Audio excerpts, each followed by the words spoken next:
नमस्कार मित्रों, मैं डॉक्टर राघव समसामयिक घटना चक्र में मित्रों सभी लोगों का स्वागत करता हूं, अभिनंदन करता हूं।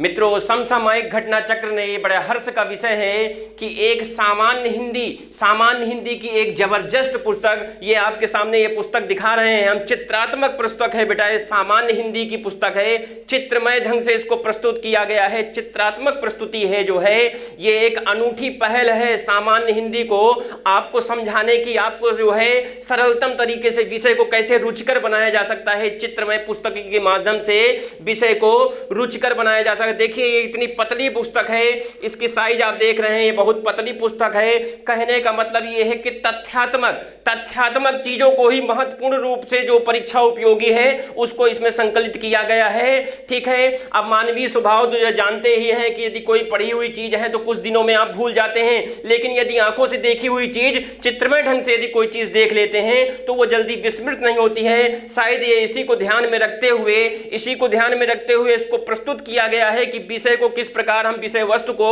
रुचिकर बना सकें। इस पुस्तक के माध्यम से आपको तथ्यात्मक चीजें जो हमेशा याद रहें चित्रों के माध्यम प्रस्तुत करने का प्रयास किया गया है। बहुत ही जबरदस्त पुस्तक है। इसमें पूरी सामान्य हिंदी के प्रश्न, चाहे वो जो भी परीक्षाओं में आते हो, हिंदी भाषी प्रदेशों में पूछे जाते हो, चाहे वो एक दिवसीय परीक्षा हो या जो है लिखित परीक्षाएं हो, उन सभी का समावेश इसमें लगभग किया गया है। और हम आपको एक विषय और बता दें, एक महत्वपूर्ण विषय आपको और हम बताना चाहते हैं कि इस विषय को सामान्य हिंदी को इतने रुचिकर ढंग से रखा गया है। आपको हम बता दें हजारों घंटे इसमें लगे हैं इस पुस्तक को बनाने में, इसलिए क्योंकि आपके हजारों घंटे बचाए जा सकें, यानी आप बहुत ही अत्यल्प समय में, कम समय में ज्यादा से ज्यादा आप इसको अर्जित कर सकें और प्रतियोगी परीक्षाओं में सफलता प्राप्त कर सकें। बेटा मित्रों, हम लोग शुरू करते हैं। ठीक है, आज का जो है टॉपिक हम लोग इस पुस्तक में भाषा दृष्टि सामान्य हिंदी इस पुस्तक का हम लोग जो है विश्लेषण करेंगे। पहला हमारा चैप्टर है वर्णमाला। क्या है? वर्णमाला। थोड़ी एक कठिन माना जाता है वर्णमाला, लेकिन बहुत महत्वपूर्ण है। हर परीक्षा में वर्णमाला से पूछा जाता है प्रश्न। वर्णमाला अर्थात जो है स्वर व्यंजन के अंतर्गत बहुत से प्रश्न बनते हैं। स्वर कई प्रकार के होते हैं, कितने प्रकार के होते हैं, लघु स्वर क्या है, दीर्घ स्वर क्या है, व्यंजन कितने प्रकार के होते हैं। ठीक है, व्यंजन से संबंधित प्रश्न हो या स्वर से संबंधित प्रश्न हो, ये जो है पूछे जाते हैं परीक्षाओं में। तो आज हम इसी पुस्तक के माध्यम से इस प्रश्न जो है, इस वर्णमाला का जो है हम वर्णमाला का क्या करेंगे, विश्लेषण करेंगे। अब देखिए, वर्णों के व्यवस्थित क्रम को वर्णमाला कहते हैं। क्या कहते हैं? वर्णों के व्यवस्थित क्रम को बेटा क्या कहते हैं? वर्णमाला कहते हैं। वर्ण का व्यवस्थित क्रम क्या है? यानी उसका सुव्यवस्थित क्रम हो। ये नहीं कि कोई अक्षर या कोई वर्ण जो है पहले हो बाद में हो, यानी का, ख, गा, घा, अंगा, चा, छा, जा, जा, यानी उसका क्या हो, एक व्यवस्थित क्रम हो। क्या हो? उसका व्यवस्थित क्रम हो। ठीक है, उसको क्या कहते हैं बेटा? वर्णमाला कहते हैं। ठीक है, अब देखिए, वर्णमाला स्वर और व्यंजन से मिलकर बनती है। किससे बनती है बेटा? स्वर और व्यंजन से मिलकर वर्णमाला बनती है। केंद्रीय हिंदी निर्देशालय द्वारा अन्य प्रसिद्ध विद्वानों द्वारा वर्णों की संख्या कितनी बताई गई है? 52 स्वीकृत की गई है। कितनी स्वीकृत की है बेटा? ये केंद्रीय हिंदी निदेशालय, ये भारत सरकार के मानव संसाधन विकास मंत्रालय के अधीन ये संस्था काम करती है। इसकी स्थापना कब हुई थी? 1960 में हुई थी। हिंदी को अखिल भारतीय स्वरूप प्रदान करना, वैश्विक स्तर पे हिंदी को प्रतिष्ठित करना, हिंदी के माध्यम से जन को जागृत करना, इसका केंद्रीय हिंदी निदेशालय का क्या है? उद्देश्य है। ठीक है, और अन्य प्रसिद्ध विद्वानों में अर्थात जो हमारे भाषाविद हैं, उन्होंने इसकी संख्या कितनी जो है, वर्णमाला की कितनी संख्या स्वीकृत की है? ठीक है, वर्णमाला की संख्या कितनी स्वीकृत की है? 52 स्वीकृत की है। कितनी स्वीकृत की है? 52 अर्थात स्वर और व्यंजन मिला के जो है वर्णमाला बनती है। और वर्णमाला में जो है वर्णों की संख्या कितनी स्वीकृत है? 52 स्वीकृत है। अब आपसे यदि परीक्षा में पूछ लिया जाए हिंदी वर्णमाला में वर्णों की संख्या कितनी है, ऑप्शन आ जाए 48, 46, 49, 52, तो आपको बताना कितना है? 52 बताना है। एक्यूरेट कितनी है? 52। अलग अलग पुस्तकों में विवादित मिलता है, लेकिन आपको रट जाना चाहिए हिंदी वर्णमाला में कितने स्वर, कितने वर्ण स्वीकृत स्वीकृत हैं बेटा, 52 वर्ण स्वीकृत हैं। अब देखिए यहाँ पे प्रसिद्ध व्याकरण कामता प्रसाद गुरु के अनुसार हिंदी वर्णमाला में 43 वर्ण हैं। कितने वर्ण हैं? 43 वर्ण हैं। अब देखिए कामता प्रसाद गुरु द्विवेदी युग के प्रसिद्ध व्याकरण थे। कौन थे? हिंदी के प्रसिद्ध व्याकरण, अर्थात हिंदी का सर्वप्रथम ग्रामर, हिंदी का सर्वप्रथम व्याकरण किसने लिखा? कामता प्रसाद गुरु ने, द्विवेदी युग के थे। संस्कृत का जो है व्याकरण किसने लिखा? बेटा पाणिनि की अष्टाध्यायी है। अपभ्रंश भाषा में व्याकरण आप सबको पता है, हेमचंद का सिद्ध जो है हेमचंद अनुशासन है। ठीक है, ये जो है क्या है? ये अपभ्रंश में है। परंतु हिंदी भाषा में कामता प्रसाद गुरु ने जो है व्याकरण का काम किया, व्याकरण पुस्तक लिखा। व्याकरण में जो इन्होंने एक पुस्तक बनाई, ठीक है, उसमें इन्होंने वर्णमाला वर्णों की संख्या बेटा 43 रखी है। अब आप जो है इसमें कंफ्यूज हो गए होंगे कि भाई ये 43 कैसी है? 43 52 कह रहे हैं, 43 कामता प्रसाद गुरु। जी हाँ, हम बता दें आपको, कामता प्रसाद गुरु जी ने 33 जो है क्या माने हैं? 33 बेटा व्यंजन माने हैं। क्या माने हैं? 33 व्यंजन माने हैं। और स्वर कितने माने हैं? स्वर की संख्या 11 मानी है। अब आप कहेंगे कि सर व्यंजन जब 33 है, 11 है, तो 33 10 43 है तो 44 हो रहे हैं। आप यहाँ लिखे हैं 43, ये 43 कैसे कह रहे हैं? तो हम आपको बता दें कि इन्होंने स्वर तो मूल माना 11 और व्यंजन जो है 33 माना, परंतु वर्णमाला में वो एक स्वर जो है ऋषि जो है स्वर, उसको स्थान इन्होंने जो है वर्णमाला में नहीं दिया। और नोट जो है नीचे उन्होंने लगाया, नोट लिखा उस पुस्तक में, अपने मूल पुस्तक में व्याकरण में, कि जो ऋषि वर्ण तत्सम शब्द है, ठीक है, तत्सम में इसका प्रयोग होता है। ये वर्णमाला में इसको स्थान नहीं दिया, परंतु स्वर में इसको स्थान दिया है। इस प्रकार जो है कामता प्रसाद गुरु ने 43 वर्णमाले हैं। ठीक है, 43 वर्णमाले हैं। चलिए भाई आगे चलिए। चलो मित्रों आगे देखते हैं। अब देखिए अयोगवाह क्या कितने हैं? अंग और आह को क्या कहते हैं? अयोगवाह कहते हैं। अयोगवाह न स्वर होते हैं न व्यंजन होते हैं, परंतु वर्णमाला में इनका योग होता है, इसलिए इसको क्या कहते हैं? अयोगवाह। ना तो ये स्वर होते हैं, ठीक है, ना ये स्वर होते हैं और ना ये व्यंजन होते हैं। क्या होते हैं? व्यंजन भी नहीं होते हैं, परंतु स्वरों के माध्यम से ये चलते हैं। ठीक है, और ये क्या है? ये अयोगवाह इसलिए कहते हैं क्योंकि वर्णमाला में इनका योग होता है, न स्वर होते हैं न व्यंजन, लेकिन जो है वर्णमाला में इनका योग होने के कारण इनको अयोगवाह कहते हैं। अब देखिए कुल वर्ण तो 52 है, ठीक है, संयुक्त व्यंजन कितने होते हैं बेटा? 4। संयुक्त व्यंजन कौन कौन से होते हैं? छ, त्रक, ज्ञा और ये श्रा। ये श्रा जो है श्रृंगार वाला श्रा, ये जो है कितने हैं? ये 4 जो है ये आपके संयुक्त व्यंजन होते हैं। क्या है? संयुक्त व्यंजन। मूल व्यंजनों की संख्या कामता प्रसाद गुरु ने भी 33 मानी है। मूल व्यंजन 33 होते हैं। मूल व्यंजन में कितने आएंगे? स्पर्श व्यंजन अर्थात का से मा तक, यानी का वर्ग, चा वर्ग, टा वर्ग, ता वर्ग और पा वर्ग, यानी कि जो है पूरे 25 तो आपके हो गए स्पर्श व्यंजन, या हम लोग उनको कहते हैं वर्गीय व्यंजन। और जो है अंतस्थ व्यंजन या रा लावा, ठीक है, या रा लावा जो है 4 ये आपके अंतस्थ हो गए और 4 ऊस व्यंजन हो गए बेटा। तो ये 25 और 8 कितने हो गए? 33 मूल व्यंजन होते हैं। ठीक है, उच्छिप्त व्यंजन या आगत व्यंजन को क्या कहते हैं? या द्विगुण व्यंजन। अब देखिए द्विगुण 2 गुण होने के कारण द्विगुण और उच्छिप्त क्या है? इसका नाम उच्छिप्त क्यों पड़ा? आप समझ सकते हैं कि जो हमारा वर्गीय व्यंजन में डा और ढा है, वर्गीय व्यंजन में जो डा और ढा है उसके नीचे बिंदी लगाने से उच्छिप्त या द्विगुण बन जाता है, इसीलिए इसको उच्छिप्त भी कहते हैं। क्योंकि इसकी उत्पत्ति कहां से हुई है? वर्गीय व्यंजन के डा और ढा से। वर्गीय व्यंजन के डा और ढा से इसकी उत्पत्ति होने के कारण इसको द्विगुण या उच्छिप्त व्यंजन कहते हैं। इनकी संख्या कितनी होती है? इनकी संख्या 2 होती है। स्वरों की संख्या, मूल स्वरों की संख्या क्या है? 11 है। कौन कौन? देखिए आ बड़ा आ, छोटी ई, बड़ी ई, छोटा ऊ, बड़ा ऊ, ठीक है, ऋषि, ए, ऐ, ओ, औ। लेकिन अब इसमें देखिए दो भाग हम बांटते हैं। एक है लघु स्वर या आप कह सकते हैं ह्रस्व स्वर। ठीक है, ह्रस्व स्वर। अब ये कौन कौन से होंगे? छोटा आ, छोटी ई, छोटा ऊ और ये ऋषि। ठीक है, ये क्या होते हैं बेटा? लघु या ह्रस्व स्वर। और जो है इनको जो है बड़ों को अर्थात दीर्घ या संयुक्त दीर्घ या हम लोग संयुक्त में यदि बांटें तो उसमें कौन कौन से हो जाएंगे बाकी, अर्थात बड़ा आ हो जाएगा, बड़ी ई हो जाएगा, बड़ा उ हो जाएगा, ए ऐ ओ औ। ये क्या है, ये जो है दीर्घ या संयुक्त। संयुक्त क्यों कहते हैं, संयुक्त क्यों कहते हैं, क्योंकि दो स्वरों के मेल से, अर्थात जो है आ और आ, ये जब दोनों हो जाएंगे तो क्या हो जाएगा, बड़ा आ। ठीक है, अकह सवर्णे दीर्घा के अनुसार संधि का नियम भी है समान वर्ण। अब देखिए गुण संधि के अनुसार आ और ई को यदि हम मिला दें तो ये क्या बन जाएगा, ए। कहने का तात्पर्य यह है कि जब दो स्वर आपस मिलेंगे तो दीर्घ स्वर अर्थात दो मात्राएं भी होती हैं, इनको संयुक्त स्वर भी कहते हैं। क्या कहते हैं, दीर्घ को संयुक्त स्वर भी कहते हैं। चलिए आगे चलते हैं।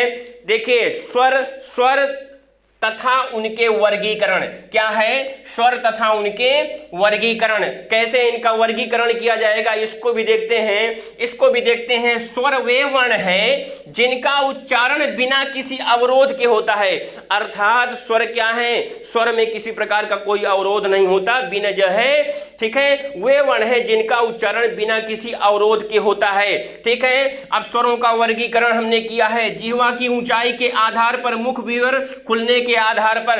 अब देखिए कौन कौन से हम ये पूछा जाता है परीक्षाओं में, स्वरों का वर्गीकरण। समृद्ध स्वर क्या है, अर्ध समृद्ध स्वर क्या है, विवृत क्या है और अर्ध विवृत क्या है। ठीक है, स्वरों का वर्गीकरण किया है परीक्षाओं में, प्रतियोगी परीक्षाओं में खूब पूछता है। जैसे यहाँ पे समृद्ध स्वर लिखा हुआ है, ई, बड़ी ई, छोटा ऊ और बड़ा ऊ। अब आपसे पूछ लिया गया समृद्ध स्वर है, जैसे आपसे प्रश्न पूछ लिया गया, क्या पूछ लिया गया कि पूछ लिया गया समृद्ध स्वर है। ठीक है, अब ए बी सी और डी ये चार ऑप्शन आपको दे दिए गए, और यहां पे आपको दे दिया गया ई, और यहां पे आपको दे दिया गया आ, यहां पे दे दिया गया ओ। ठीक है, ओ दे दिया गया और यहां पे दे दिया गया ए। तो अब आप कहेंगे समृद्ध स्वर है, तो समृद्ध स्वर आप यहां देखेंगे तो ई है, तो आपने इसको टिक कर दिया।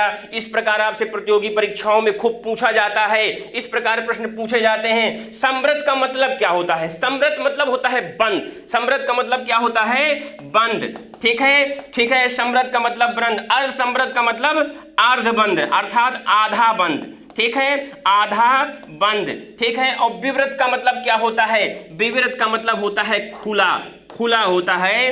ठीक है, और अर्धविवृत का मतलब आधा खुला, क्या होता है, आधा खुला। तो समृद्ध स्वर हमारे कौन कौन से होते हैं, छोटी ई, बड़ी ई, छोटा ऊ और बड़ा ऊ, ये चार क्या होते हैं, समृद्ध स्वर होते हैं। और अर्ध समृद्ध स्वर होते हैं ए और ओ, और विवृत स्वर होते हैं आ, क्या होते हैं, आ, और अर्धविवृत होता है आ, ए और औ, आ होता है, ए आय होता है और औ होता है। ये ऊपर जो है, ऊपर ये आगत वर्ण है, इसको आगत वर्ण कहते हैं, क्योंकि ये जो है मूलतः कहां से आया है, ये फारसी का आया है। जैसे कॉलेज लिखते हैं, जैसे आप लिखते हैं कॉलेज तो ये लगा देते हैं आगत आप लगा देते हैं। हॉस्पिटल लिखते हैं, उसके ऊपर लगा देते हैं, इसमें बिंदी नहीं होती, अर्थात ये अनुनासिक नहीं बल्कि इसको आगत वर्ण कहते हैं, अरबी फारसी से लिया गया है। जैसे नुक्ता लगाने की प्रणाली भी अरबी फारसी से हमने अनुकरण किया है। जैसे का, खा, ठीक है, जा, ठीक है, ये और ये फा, ये इनके नीचे आप नुक्ता लगाते हैं, ये भी अरबी फारसी से हमने इसका अनुकरण किया था। ठीक है, तो आप ये समझ गए होंगे, ये स्वरों का हमने वर्गीकरण किया, समृद्ध स्वर, अर्ध समृद्ध स्वर, विवृत और अर्ध विवृत। ठीक है, चलिए हम लोग आगे चलते हैं उसी क्रम में। देखिए उसी क्रम में हम लोग आगे चलते हैं मित्रों। ठीक है, जिह्वा की स्थिति के आधार पे स्वरों का वर्गीकरण करना है, ये भी खूब परीक्षाओं में पूछा जाता है। अग्र स्वर क्या है, मध्य स्वर क्या है, पश्च स्वर क्या है, ये खूब आपसे परीक्षाओं में पूछा जाता है। टीजीटी पीजीटी हो, ठीक है, टीजीटी पीजीटी स्तर की लेक्चरर परीक्षा में, यूजीसी की परीक्षाओं में आपसे ये प्रश्न खूब पूछे जाते हैं, ये खूब पूछे जाते हैं। चाहे वो दरोगा परीक्षा हो, अर्थात एसआई की परीक्षा हो, पुलिस परीक्षा हो, ठीक है, इस नायब तहसीलदार परीक्षा हो, एसडीआई परीक्षा हो, ठीक है, सिविल सेवा की प्रांतीय समीक्षा अधिकारी परीक्षा हो, ये खूब प्रश्न उठते हैं। इसके लिए हम आपको एक आज ट्रिक दे रहे हैं। क्या ट्रिक दे रहे हैं? इसको याद करने का हम बता रहे हैं। जीवा की स्थिति के आधार पर स्वरों का वर्गीकरण कैसे किया जाएगा। देखिए इसको हम कर रहे हैं। आओ उल्लू, आओ उल्लू पीछे पीछे, ठीक है, और आओ उल्लू पीछे पीछे, और आ को छोड़ो बीचे बीचे। ये हमने एक ट्रिक बनाई है, इससे आपको याद करने में मदद मिलेगी। कहना है कि आओ उल्लू पीछे पीछे, यानी कि आप यहां से देखिए पश्च स्वर है, पश्च स्वर में आ का मतलब ये आओ। अब ओ का मतलब क्या हो गया? ओ का मतलब ओ भी हो गया, आओ भी हो गया। ओ का मतलब क्या हो गया? ओ भी हो गया और आओ भी हो गया। ये दोनों आपके इसमें आ जाएंगे। और ऊ का मतलब क्या होता है? छोटा ऊ और बड़ा ऊ। आपको याद करने की ट्रिक है, हो सकता है आपको मदद मिले, इसलिए हम आपको बता रहे हैं, ठीक है। अब देखिए आ को छोड़ो बीचे बीचे, बीच का मतलब क्या है? मध्य होता है। बीच का मतलब क्या होता है? मध्य, यानी ये आ क्या है? मध्य में। अब ये जब ये भी हो गया, ये भी हो गया, तो जो बाकी बचे हैं वो किस में जाएंगे? अग्र स्वर में जाएंगे। ई, बड़ी ई, ए और ए, ये किस में जाएंगे? ये अग्र में चले जाएंगे। कहने का तात्पर्य यह है कि इस माध्यम से आप इसको याद कर सकते हैं, ठीक है। चूंकि ये आपसे परीक्षा में पूछा जाता है खूब कि अग्र स्वर कौन से हैं, मध्य स्वर कौन है, पश्च स्वर कौन है, ठीक है। ये परीक्षाओं में आपसे पूछा जाता है, प्रतियोगी परीक्षाओं में, इसलिए कुछ इसकी मदद से भी आप कर सकते हैं। आपको याद करने में विस्मृत नहीं होगा, भूलेंगे नहीं आप। एक अपना ट्रिक बना लीजिए, ठीक है। चलिए हम लोग आगे चलते हैं। उसी क्रम में उच्चारण में लगने वाले समय, अर्थात उच्चारण में लगने वाले समय मात्रा के आधार पर स्वरों का क्या किया गया है? वर्गीकरण किया गया है। अर्थात जो है मात्राओं के आधार पे स्वर कैसे हैं, यानी एक मात्रा वाले स्वर और जो है दो मात्रा वाले स्वरों का। देखिए ह्रस्व लघु स्वर, ह्रस्व या लघु एक ही बात है। एक मात्रिक वाले होते हैं, अर्थात जिनमें एक मात्रा होती है। तो कौन कौन से हैं? छोटा आ, छोटी ई और छोटा ऊ। और आ, ई, ऊ तथा री को क्या कहते हैं? मूल स्वर कहते हैं। कामता प्रसाद गुरु ने भी मूल स्वरों की संख्या कितनी मानी है? मूल स्वरों की संख्या 4 मानी है। किसने मानी है? कामता प्रसाद गुरु ने, ठीक है। कामता प्रसाद गुरु जी ने कितनी मानी थी? 4 ही मानी थी। स्वरों की संख्या 4 मानी है। अब देखिए दीर्घ मतलब गुरु, दीर्घ बड़ा, दीर्घ का मतलब क्या होता है? बड़ा, गुरु माने भी बड़ा होता है। द्विमात्रिक वाले, अर्थात जिसमें 2 मात्राएं हैं, 2 मात्राएं। अब आ में 2 मात्रा है भाई, है बिल्कुल है। एक ये एक मात्रा और एक मात्रा बराबर, इसमें 2 मात्राएं हो गई, ठीक है। यानी इसकी एक मात्रा, इसकी एक मात्रा, इसमें 2 मात्राएं हो गई। इसी प्रकार बड़ी ई में भी, बड़ा ऊ में भी, तीनों में 2 मात्राएं हैं। ए, ऐ, ओ, औ, इनको संयुक्त स्वर भी कहते हैं। हमने अभी आपको बता दिया संयुक्त स्वर। अब जैसे ए को देखते हैं तो आ और ई मिलके क्या बनता है? ए बनता है। आपको पता है आद गुणा गुण संधि में, ठीक है। ओ कैसे बनेगा? ओ कैसे बनेगा? आ और ए मिलके क्या बन जाएगा? ओ बन जाएगा। क्या बन जाएगा? ओ बन जाएगा, ठीक है। आ और ओ या आओ मिलके क्या बन जाता है? आओ। वृद्धि संधि, संधि में संधि के नियम के अनुसार ये क्या है? इनको संयुक्त स्वर भी कहते हैं। क्या कहते हैं? संयुक्त स्वर भी कहते हैं, ठीक है। चलिए आगे चलते हैं मित्रों, आगे चलते हैं प्लुत स्वर। ये प्लुत स्वर क्या है? देखिए स्वर के 3 भाग हैं स्वर में। एक लघु स्वर आपने देख लिया, ठीक है। दीर्घ स्वर आपने देख लिया, 2 मात्रा। ये प्लुत स्वर जो है इसमें 3 मात्राएं होती हैं। कितनी मात्राएं होती हैं? इसमें 3 मात्राएं होती हैं। कितनी? 3 मात्रा होती हैं प्लुत स्वर में, ठीक है। इसे त्रिमात्रिक स्वर भी कहते हैं, बहुमात्रिक स्वर भी कहते हैं। क्यों? क्योंकि दो के बाद यदि यानी दो के बाद जितनी मात्राएं लगेंगी, यानी दो के बाद वाली मात्राओं को क्या कहते हैं? बहुमात्रिक भी कहते हैं, यानी दो से अधिक मात्रा को बहुमात्रिक। इसे त्रिमात्रिक स्वर क्यों कहते हैं? क्योंकि इसमें 3 मात्रा लगती है। ये हिंदी नाटकों में प्रयुक्त होता है। ये जो सिंबल है ये प्रायः हिंदी के नहीं संस्कृत नाटकों में भी प्रयोग होता है, और हिंदी के प्रयोग होगा तो उपन्यास कहानी में नहीं, ज्यादातर नाटकों में प्रयोग होता है। किसमें? नाटकों में। आप देखिए स्कंदगुप्त, चंद्रगुप्त, ठीक है, जयशंकर प्रसाद ने इसका प्रयोग किया है कहीं कहीं। कहने का मतलब यह है कि ये हिंदी नाटकों में ये सिंबल प्रयोग होता है। और ये तो आपको प्लुत स्वर ये तो आपको मिलेगा ही। जैसे हम बता दें ओम लिखना है तो आप ये शुद्ध ओम ऐसे ही लिखेंगे। कैसे लिखेंगे ओम? अब ये लगा हुआ है, ये क्या है? सिंबल प्लुत स्वर का है। किसका सिंबल है? किसका प्रतीक है? ये जो है प्लुत स्वर का प्रतीक है। ठीक है, अब देखिए यहाँ पे क्या है? ह्रस्व स्वर को लघु स्वर या मूल स्वर भी कहते हैं। बिल्कुल सही बात है, अभी हमने बताया आ ई उ री को ह्रस्व या मूल कहते हैं। दीर्घ स्वर को संयुक्त स्वर भी कहते हैं। बिल्कुल कहते हैं संयुक्त, क्योंकि दीर्घ स्वर 2 स्वरों से मिलके बनता है, क्योंकि इसकी रचना 2 स्वरों को जोड़ के होती है। बिल्कुल जैसे आ से आ, बड़ा आ, ई से ई, बड़ी ई हो गई। मात्रा के आधार पर स्वरों का सर्वप्रथम विभाजन पाणिनि ने कहाँ किया था? अष्टाध्यायी में किया था। जी हाँ बिल्कुल मित्रों, हम आपको बता दें पाणिनि की अष्टाध्यायी में सबसे पहले माहेश्वर सूत्र आए थे। उन्हीं माहेश्वर सूत्रों के माध्यम से स्वर और व्यंजन की उत्पत्ति हुई। माहेश्वर सूत्रों की संख्या हम आपको बता दें 14 है। अयुण, ऋणुक, एओच, एओच, इस प्रकार 14 माहेश्वर सूत्र हैं। इस प्रकार के 14 माहेश्वर सूत्र हैं, उनमें से स्वर और व्यंजन की उत्पत्ति हुई है। चलिए हम लोग आगे चलते हैं। उच्चारण की दृष्टि से स्वरों का वर्गीकरण। उच्चारण के स्थान की दृष्टि से स्वरों का हम लोग वर्गीकरण करते हैं। मानव द्वारा ध्वनि उत्पन्न करने वाले विभिन्न अंग कंठ, तालु, मूर्धा तथा ओष्ठ एवं 2 ध्वनि अंगों जैसे कंठ धन ओष्ठ, कंठ धन तालु से जो स्वरों का उच्चारण होए उसको जो है दर्शाया गया है। कहने का मतलब है, कहने का तात्पर्य यह है कि जो हम लोग अर्थात मानव द्वारा अर्थात हम लोगों द्वारा ध्वनि उत्पन्न होती है वो कंठ से हो, तालु से हो, मूर्धा से हो, दंत से हो, होष्ठ से हो, उनका उच्चारण जो है क्या कैसे होता है और उसके अंतर्गत कौन कौन से स्वर होते हैं, उसके अंदर कौन कौन से स्वर होते हैं उसकी बात है। जैसे कंठ स्वर का क्या है? अकुह विसर्जनीय कंठा, यानी कि कंठ स्वर में कौन कौन से आएंगे? आ और बड़ा आ। कंठ स्वर से किसकी उत्पत्ति होती है? आ और बड़ा आ की। कंठोष्ठ का मतलब क्या है?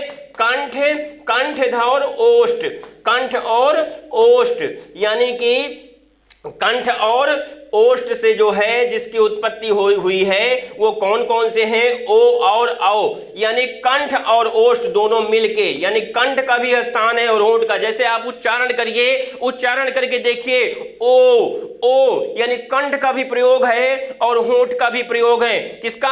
ओठ का भी प्रयोग है। और आओ में भी देखिए आओ, यानी कंठ का भी प्रयोग है और ओठ का भी प्रयोग है। इस प्रकार उच्चारण की दृष्टि से और भी आप देखिए उच्चारण स्थान की दृष्टि से स्वर का वर्गीकरण हम और देखते हैं। उच्चारण किए जैसे कंठ स्वर हमने अभी आपको बताया आ और आ कंठ स्वर हो गया। कंठोष्ठ, ठीक है, कंठोष्ठ अर्थात कंठधर ओष्ठ ये भी हो गया। ओ और औ ये हो गया। चलिए आगे चलिए तालव्य स्वर। अब देखिए तालब, इचू यशानाम तालु, यानी ई और बड़ी ई चू, यानी ई देखिए आ रहा है सूत्र में, छोटी ई और बड़ी ई आ रहा है। तालु की उत्पत्ति अर्थात जो है छोटी ई और बड़ी ई कहां से है? तालव्य स्वर है। क्या है ये? तालु से इसकी जो है उत्पत्ति होती है। मूर्धन्य स्व, ऋतु रसाणाम मूर्धा, ठीक है, यहाँ पे आपका कट गया है मूर्धा स्वर। क्या है? मूर्धा आपका कट गया है। क्या होगा आपका मूर्धा से? ऋतु रसाणाम ऋतु, ठीक है, री आपका ये कट गया है लेकिन ये क्या होगा? री होगा। क्या होगा? मूर्धा क्या है? ऋतु रसाणाम मूर्धा, यानी री इसमें आ रहा है, स्वर में क्या आ रहा है? री आ रहा है, जो कट गया है लेकिन री होगा। चलो आगे चलते हैं।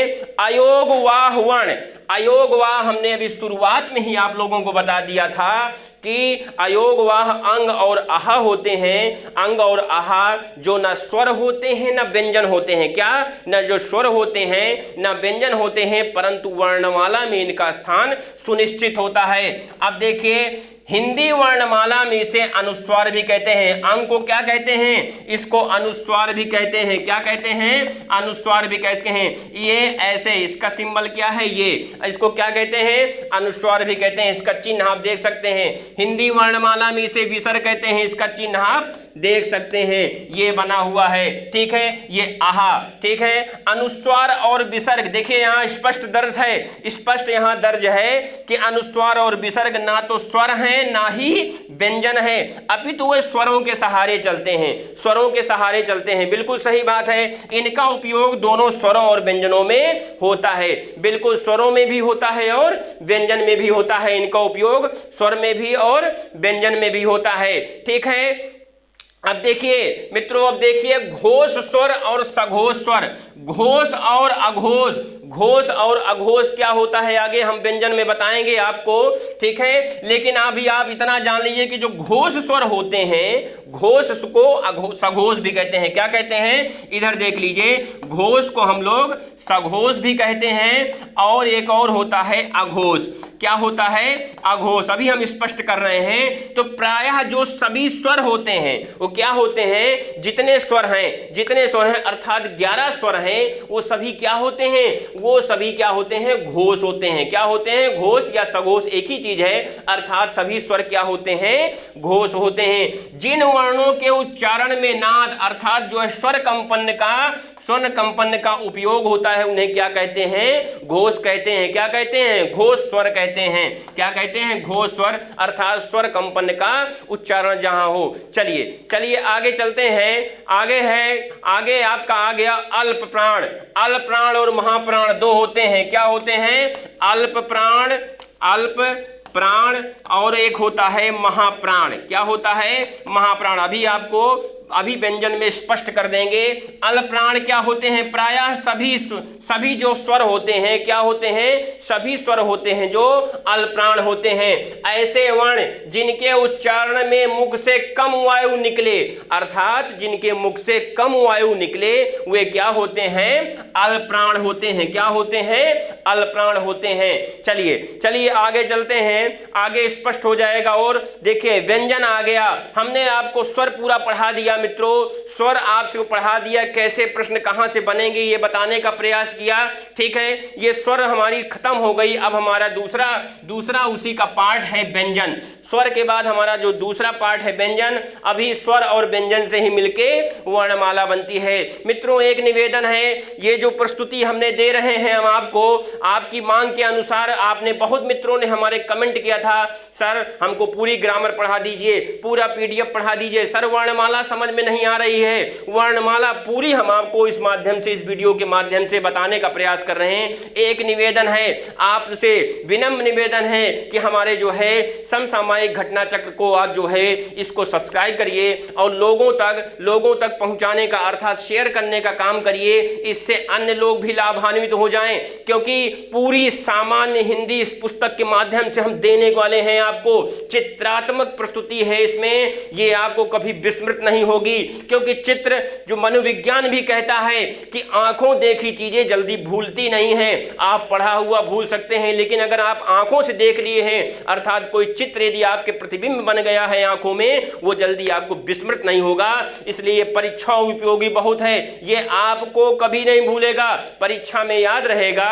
ठीक है, चलिए हम लोग व्यंजन की श्रृंखला शुरू करते हैं। व्यंजन क्या है? व्यंजन स्वरों की सहायता से बोले जाते हैं। किससे? स्वरों की सहायता से जो बोले जाने वाले या उच्चारित होने वाले वर्ण को क्या कहते हैं? व्यंजन कहते हैं। इनका उच्चारण स्वर के सहयोग के बिना नहीं होता, अर्थात ठीक है, ये क्या है, स्वर के सहयोग के बिना नहीं किया जा सकता है। अर्थात व्यंजन क्या होते हैं, व्यंजन हमेशा अधूरे होते हैं, स्वर से ये पूर्ण होता है। अब ये जैसे का लिखा है तो ये का क्या है, व्यंजन है। जब आप इसमें स्वर लगा दिए तो ये क्या हो गया, ये आपका का वर्ण बन गया। कहने का तात्पर्य ये है कि व्यंजन क्या होते हैं, अधूरे होते हैं, स्वर के सहयोग से पूर्ण होते हैं। व्यंजन तथ्य देखिए, दो व्यंजनों से मिलकर बने व्यंजन को क्या कहते हैं, संयुक्त व्यंजन कहते हैं। संयुक्त व्यंजन कौन कौन से होते हैं, आप देखिए, छत्रक, ज्ञा और ये श्रा।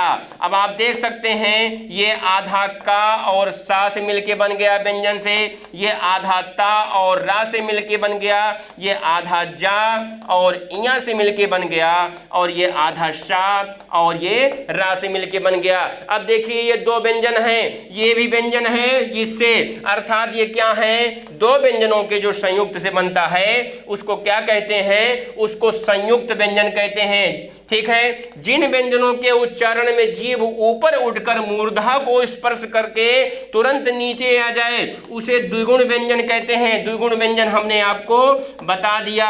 ठीक है, जिन वर्णों का उच्चारण मुख के किसी विशेष स्थान से होता है इन्हें स्पर्श व्यंजन, या इनकी कुल संख्या का से मा तक अर्थात 25 है। स्पर्श व्यंजन क्या है, स्पर्श व्यंजन को वर्गीय व्यंजन भी कहते हैं। क्या कहते हैं, स्पर्श व्यंजन को वर्गीय व्यंजन भी कहते हैं। क्या कहते हैं, ठीक है, स्पर्श व्यंजन को, ठीक है, स्पर्श व्यंजन इसको क्या कहते हैं, वर्गीय व्यंजन भी कहते हैं। क्या कहते हैं, वर्गीय व्यंजन भी कहते हैं। कंठ, तालु, मूर्धा, दंत, ओष्ठ।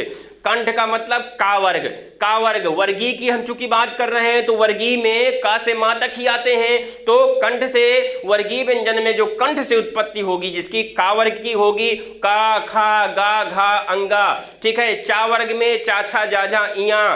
टा वर्ग में टा, ठा, डा, ढा, अणा। ठीक है, इसी प्रकार कंठ, तालु, मूर्धा, दंत तथा ओष्ठ उच्चारित होते हैं। अर्थात इनकी संख्या कितनी है, इनकी संख्या 25 होती है। कितनी होती है, 25 होती है इनकी संख्या। यानी वर्गीय व्यंजन की संख्या कितनी है मित्रों, 25 होती है। व्यंजनों के वर्गीकरण में क्या है, संयुक्त व्यंजन। क्या है, संयुक्त व्यंजन। संयुक्त व्यंजन हमने अभी आपको बताया कौन कौन सा है, जैसे छा का हमने आपको बताया आधा का और सा। ठीक है, ये आपका छा हो गया। उसी प्रकार त्रा का आधा ता और रा से क्या मिलके बन गया, ये आपका त्रा हो गया।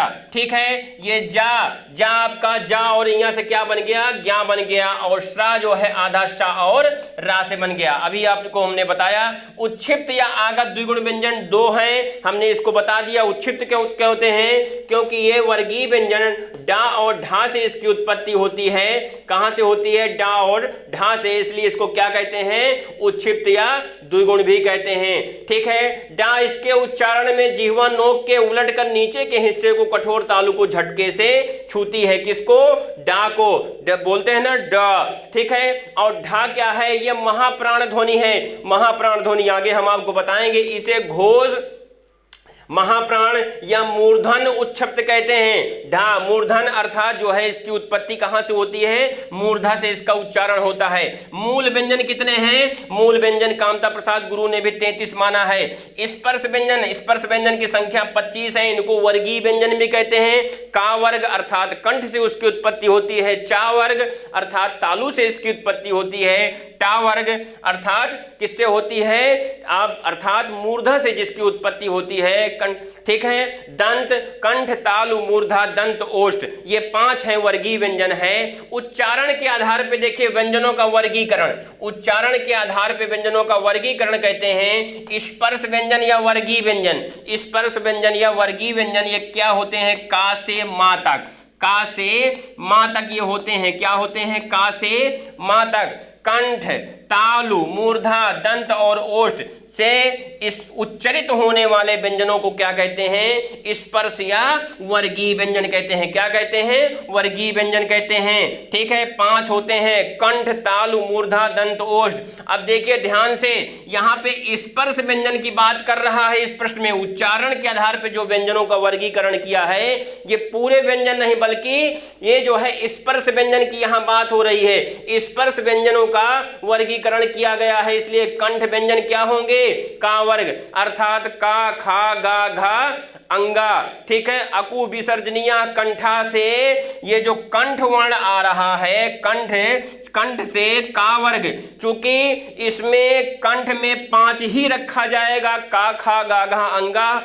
वो इसलिए रखा जा रहा है क्योंकि यहाँ वर्गीय व्यंजन की बात है, और स्पर्श या वर्गीय व्यंजन तो कितने होते हैं, का से मां तक ही होते हैं, इसलिए का से मां के अंतर्गत जो है कंठ से जिनकी उत्पत्ति होती है वो क्या है, का वर्ग ही है, का, खा, गा, घा, अंगा, इसीलिए इसको कंठ व्यंजन कहते हैं। दूसरा चलते हैं तालु व्यंजन, चूंकि वर्गीय व्यंजन की बात हो रही है इसलिए चा वर्ग के अंतर्गत क्या आएगा, चा, छा, जा, झा, इया, मूर्धा, मूर्धा व्यंजन कितने हैं, टा वर्ग, इसके अंदर दा, धा, दा, धा, ठीक है, इसके अंदर क्या आ गया, दा, टा वर्ग में क्या आ गया, टा, ठा, डा, ढा, अणा, टा, ठा, डा, ढा, अणा हो गया। और ये जो है ये आपका डा और ढा अर्थात उच्छिष्ट व्यंजन, इनकी भी उत्पत्ति कहाँ से होती है, मूर्धा से इनका उच्चारण होता है। कहाँ से होता है, मूर्धा से होता है। चलिए आगे चलते हैं। ओष्ठ व्यंजन,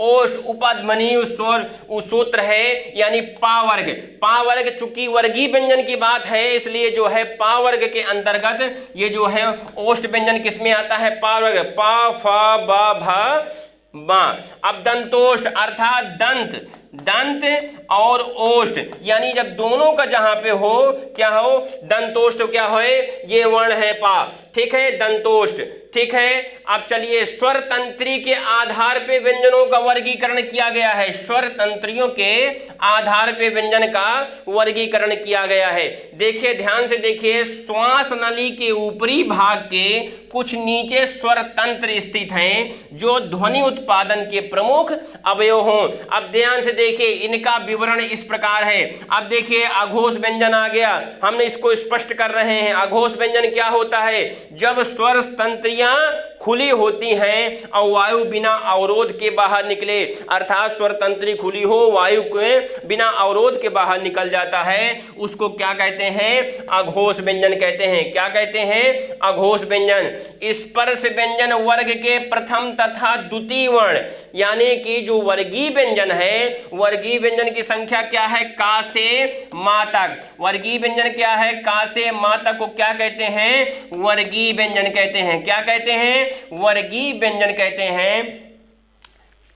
ये वर्गीय व्यंजन जो है कहते हैं किसको, का से मा तक। अब ये कह रहा है वर्गीय व्यंजन के प्रथम तथा द्वितीय वर्ण, प्रथम तथा द्वितीय वर्ण अर्थात जैसे का वर्ग का पहला और दूसरा क्या हो जाएगा, का हो जाएगा, खा हो जाएगा, चा वर्ग का चा हो जाएगा, छा हो जाएगा, टा वर्ग का टा हो जाएगा, ठा हो जाएगा, ठीक है। ता वर्ग का ता है, था है, और पा वर्ग का पा और फा हो जाएगा, ठीक है। और सा सा सा अर्थात ये तालव्य सा, ये मूर्धा सा और ये दंती सा, ठीक है। अब देखिए इसकी आप एक ट्रिक बना सकते हैं, यानी अघोष व्यंजन का मतलब आप ऐसे बना लीजिए कि ये 12 प्लस अर्थात 12 प्लस सा और ये सा, ये आपकी ट्रिक हो जाएगी। इसका मतलब हो जाएगा किसी भी वर्ग अर्थात ये जो है वर्ग का पहला और दूसरा, वर्ग का पहला दूसरा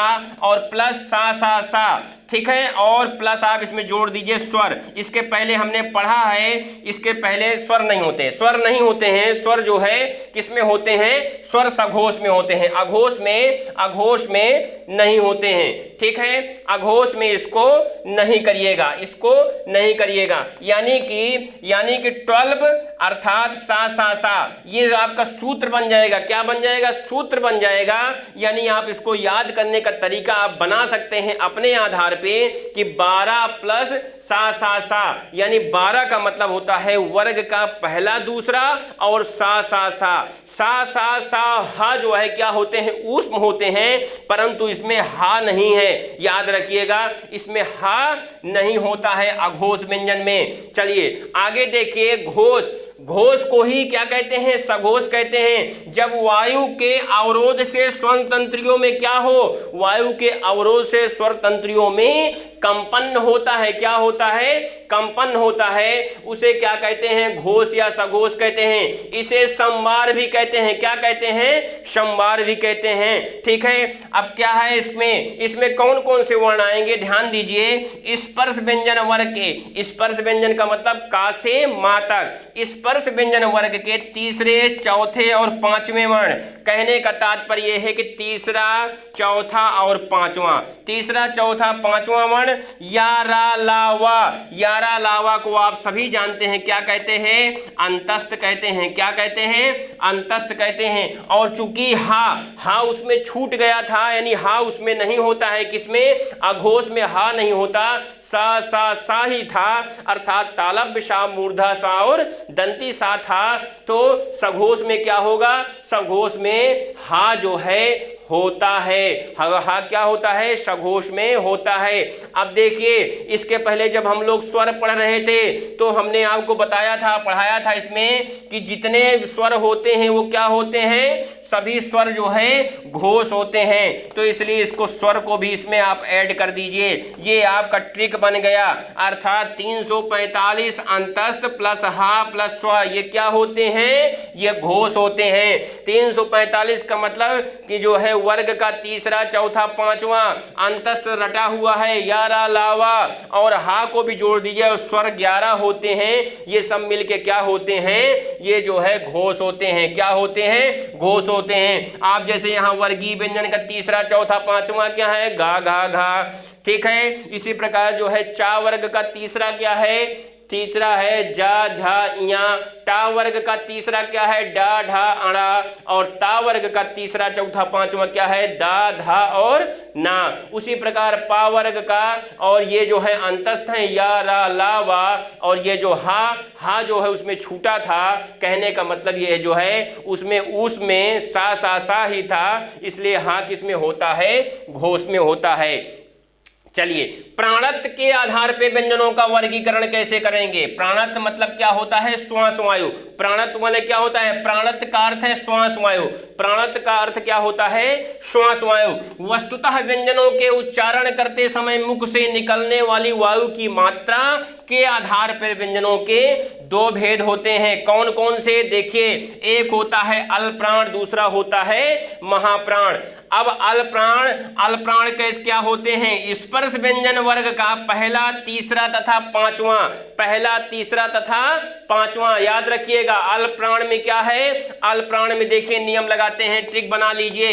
135 अर्थात वर्ग का मतलब कंठ वर्ग, तालु वर्ग, मूर्धा वर्ग, दंत वर्ग और ओष्ठ वर्ग, यानी कि वर्ग का पहला, तीसरा, पांचवा, पहला, तीसरा, पांचवा, वर्ग का पहला, तीसरा, पांचवा। जैसे का वर्ग का का, गा, अंगा, और चा वर्ग का चा, जा, इया, टा वर्ग का टा, ढा, अणा, और ता वर्ग का ता, दा, ना, और पा वर्ग का पा, बा, मा, ठीक है। और ये क्या हो गए, अंतस्थ हो गए, ये क्या हो गए, अंतस्थ। अर्थात 135 हम ट्रिक बनाने के लिए आपको बता रहे हैं कि याद करने के लिए 135 का मतलब पहला, तीसरा, पांचवा प्लस स्वर। अर्थात इसके पहले हमने आपको बताया था कि सभी स्वर क्या होते हैं, अल्पप्राण होते हैं, सभी स्वर क्या होते हैं, अल्पप्राण होते हैं, ठीक है। और प्लस इसमें क्या हो गया, अंतस्थ। अंतस्थ की संख्या सबको पता ही है, 4 होती है, यारा लावा।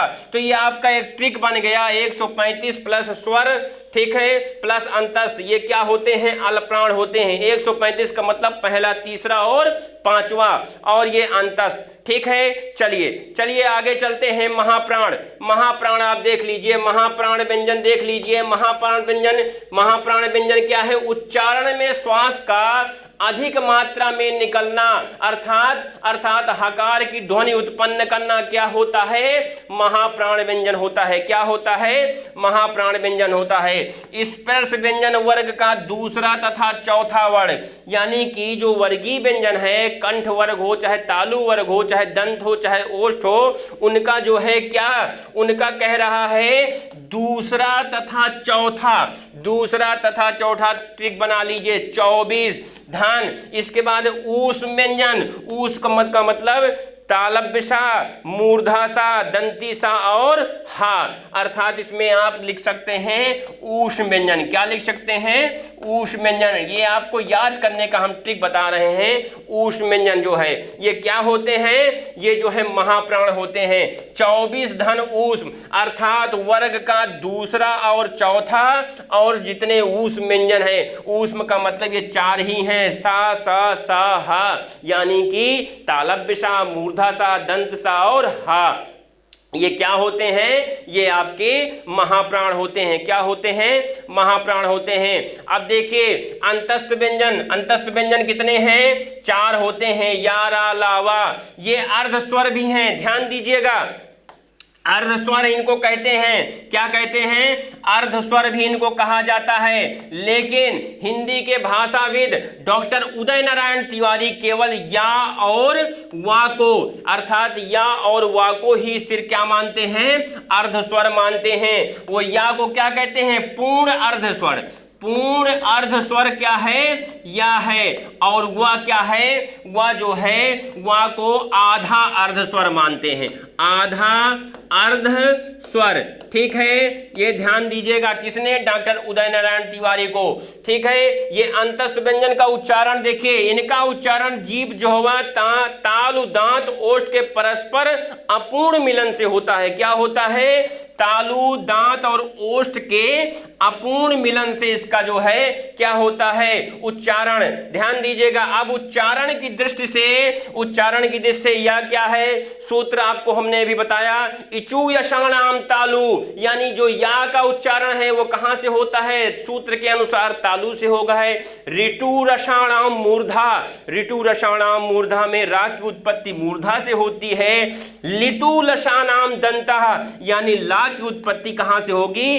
दंत से होती है। और दंत और ओष्ठ, दंत और ओष्ठ से जो है क्या उत्पत्ति होती है? वा की होती है। खूब परीक्षाओं में पूछा जाता है। या पूछ लिया आपसे, जैसे पूछ लिया पहला ऑप्शन का, दूसरा ऑप्शन गा और ये तीसरा ऑप्शन या और चौथा ऑप्शन आपसे पूछ